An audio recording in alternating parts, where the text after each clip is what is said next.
Thank you for watching, and in this video I am going to explain how we can link our display items back to custom properties. So if for that purpose what I'm gonna do is I'm just gonna right click anywhere in this gray area and then I'm gonna go into edit sheet format.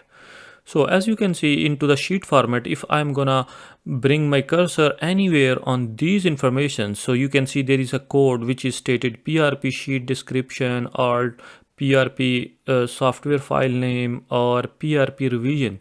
So it means like these are data is belongs to custom properties.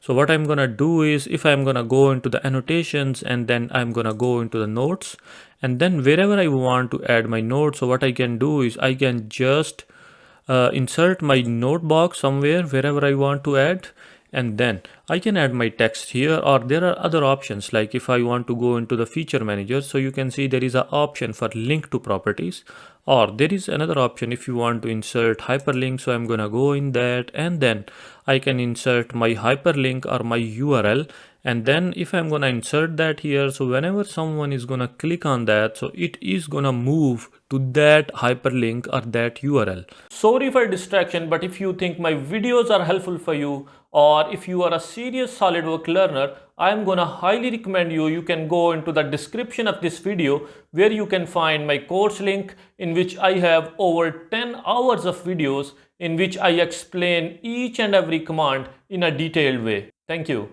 Okay, so I'm gonna go back into the link to properties, and then into the link to properties you can see there are two options. The first one is if I want to current document or if I want model found here. So I'm gonna go into the model found here and then I can go into the properties, and let's say if I want to go for the material, and then you can see this box is going to fill with the material because the material which is belong to the custom properties, and that custom properties belongs to the part, so that's why it's gonna come here.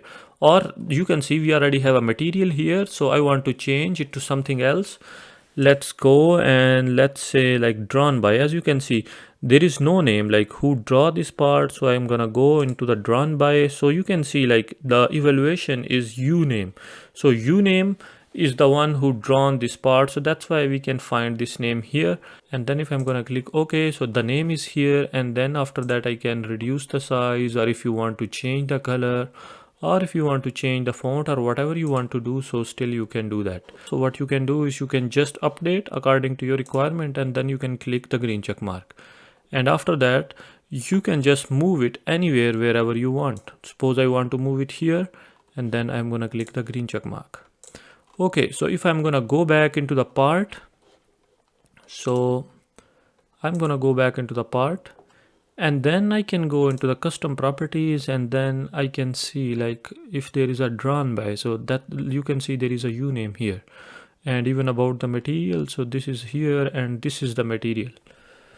So in this way what we can do is we can link back to custom properties all the display items what are into the SolidWorks drawing. And that's all for today's video. Thank you so much for watching, and I hope you enjoyed it. If you did, don't forget to hit that like button and subscribe to our channel for more videos like this one. And if you are a serious SolidWorks learner, then don't forget to check the course link in the description. Thank you.